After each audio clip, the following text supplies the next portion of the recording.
J'ai annoncé hier dans le direct que je faisais avec le grand frère Viali que euh, je vais continuer à faire des vidéos dans euh, le sens où je vais évoquer certaines notions dans le droit, plus spécifiquement dans le droit du sport. Et je vais, dans cette vidéo, parler du contrat.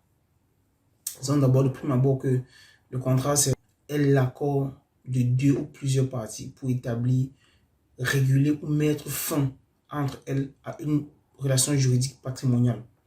Donc, il faut dire que le contrat porte sur des biens ou des prestations personnelles qui sont susceptibles d'être évalués économiquement.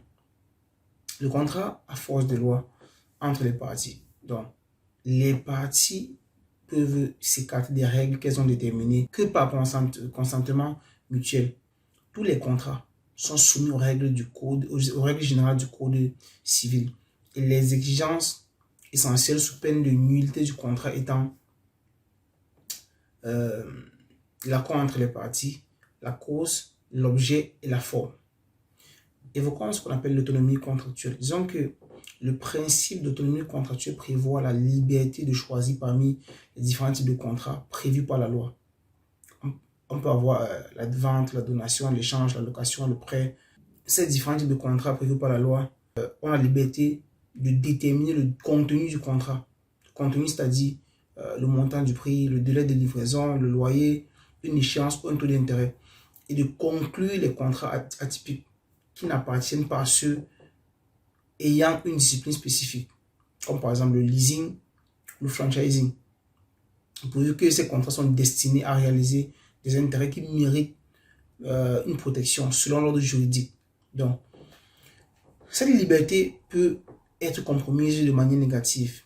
Donc, personne ne peut être privé de ses biens ou contraint d'effectuer des prestations en faveur d'autrui contre sa volonté ou de manière positive. Il faut dire que les particuliers peuvent volontairement disposer de leurs biens et s'obliger à effectuer des prestations en faveur d'autrui. Switchons sur les actes unilatéraux.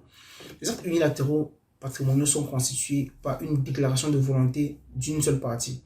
Donc, cette déclaration est en elle-même productive d'effets juridiques. Par exemple, le mandat, les prouesses unilatérales.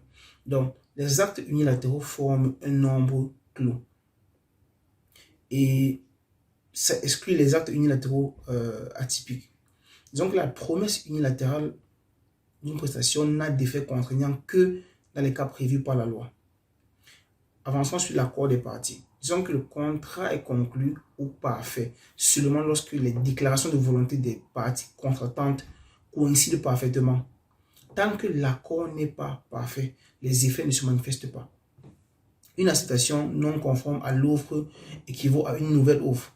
Donc, le contrat peut être conclu de manière explicite, ça veut dire oralement ou par écrit, ou encore tacite, c'est-à-dire déduite du comportement concluant.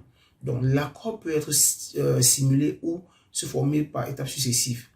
L'effet du contrat survient au moment où la proposition, c'est-à-dire la déclaration de la volonté de celui qui prend l'initiative du contrat est acceptée. Donc, l'acceptation de la proposition faite au domicile du proposant porte présomption de connaissance, à moins qu'il ne trouve pas en avoir connaissance sans sa faute. Donc, la proposition peut être révoquée jusqu'à ce que le proposant n'ait reçu notification de l'acceptation. Passons à la cause. La cause est la fonction économique sociale du contrat, c'est-à-dire la justification de l'autonomie privée. Tous les contrats typiques ont une cause. C'est important de le savoir. Et le contrôle de la fonction économique sociale de la cause ne s'applique qu'au contrat atypique. Ajoutons que le contrôle judiciaire de l'utilisation que les particuliers font de l'autonomie contractuelle vise à vérifier si la cause est licite, mais aussi à déterminer si les intérêts poursuivis par les parties méritent une protection. Donc, si la cause est illicite, le contrat est nul. La cause est illicite lorsqu'elle est contraire aux normes impératives, à l'ordre public ou aux bonnes mœurs. Le contrat est illicite lorsque les parties sont déterminées à le conclure exclusivement pour un motif licite, commun à tous les deux. Donc la cause ne doit pas être confondue avec le motif. Qui est là? raisons subjectives qui poussent une partie à conclure un contrat. Évoquons l'objet.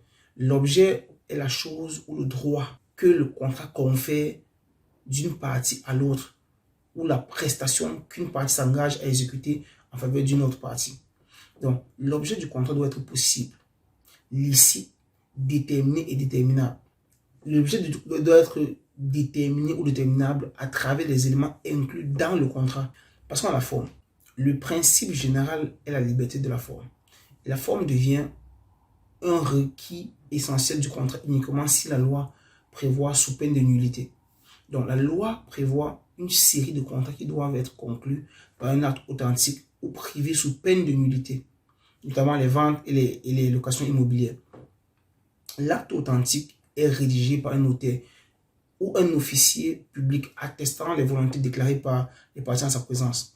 Donc, la fonction de la forme est d'empêcher qu'une partie puisse contester la signature et de constituer un titre pour la transcription dans les registres publics. Il est requis sous peine de nullité pour les donations, le contrat de société par action et celui de société par responsabilité limitée. Évoquant la forme écrite, il faut dire que l'écrit privé fait pleine preuve jusqu'à preuve du contraire. Donc, de l'origine des déclarations de celui qui l'a souscrit. Ce document peut être utilisé contre celui qui reconnaît sa signature ou si celle-ci est légalement considérée comme reconnue. La preuve est explicite. Ça veut dire ça sous-entend que la preuve est implicite sur le sujet contre lequel elle est produite, ne la conteste pas. Finissons la vidéo en disant que ce qui fait preuve n'est pas contenu dans la déclaration elle-même.